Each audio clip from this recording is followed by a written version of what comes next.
days following the night of the attack dragged on with the unbearable weight. Eno moved across campus like a shadow of herself. Shoulders lounged, gaze distant, her silence louder than any scream.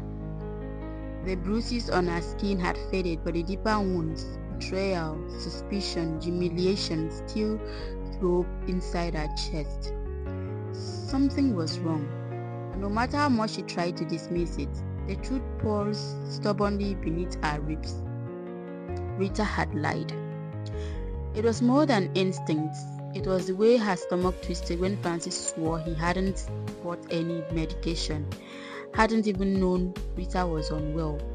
It was the faint mocking glint in Rita's eyes that night, hidden beneath false sympathy. And it was the laughter that chased her down the hallway after she left Rita's room. Laughter that felt cruel and deliberate. By the third day, the weight became too heavy to carry in silence.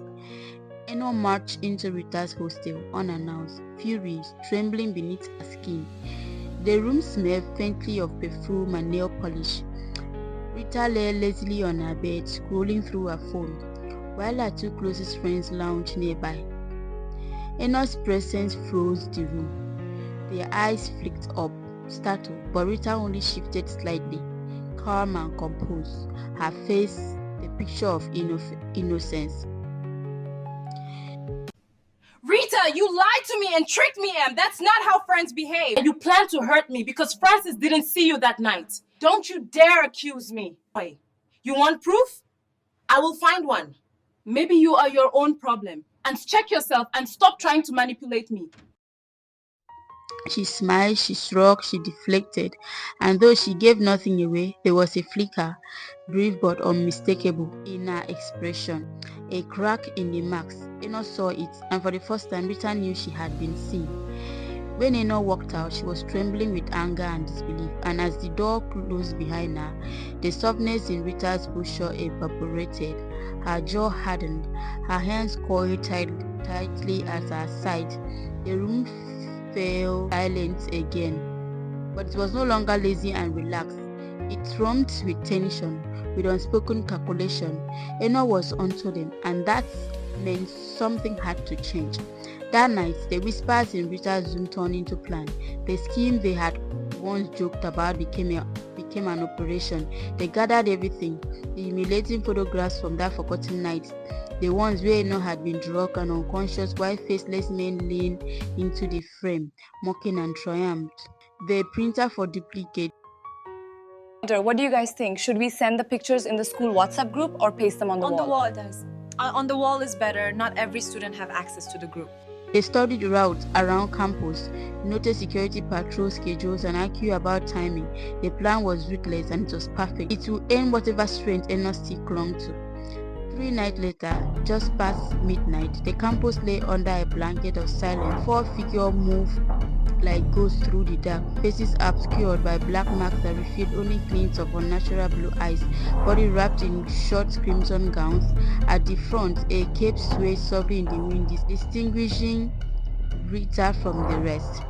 They carried a single duffel bag heavy with printed poison, Eno's shame frozen in glossy ink. The mission unfolded with precision. They slipped through pathways and alleys, carefully to avoid security lights. One by one, they plastered the images across campus, faculty notice boards, lecture hall doors, bedroom stores, hostel entrances. No space was spared. Photographs screamed gradation. A drop girl in disarray, nameless men around her, a carefully crafted lie meant to bury her alive. When the bag was empty, Rita gave one final look around the silent courtyard. Their work was done. By morning, Eno's life would never be the same. Dawn broke to chaos. Claps and shouts echoed through the hostel corridor as students stumbled upon the images. Clusters of people gathered around notice boards and stairwells, pointing, laughing, whispering. Phone flashed as pictures were shared and forwarded into every group chat. A new standard was born, and it was like wildfire. Eno's world collapsed in slow motion. Everywhere she turned, her own image stared back at her, distorted, defiled, weaponized. She stood frozen before one of the posters on a lecture hall door, her breath shallowed and trembling, her vision blurred, her knees wobbled. It felt as if the ground beneath her had given way. Her humiliation was no longer private. It was plastered across every wall, etched into every whisper. What a pity. She'll never recover from this. Poor girl. Yeah, and that's the goal. She was not meant to recover.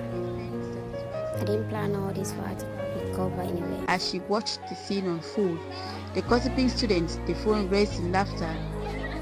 The broken figure of the girl she had chosen as prey.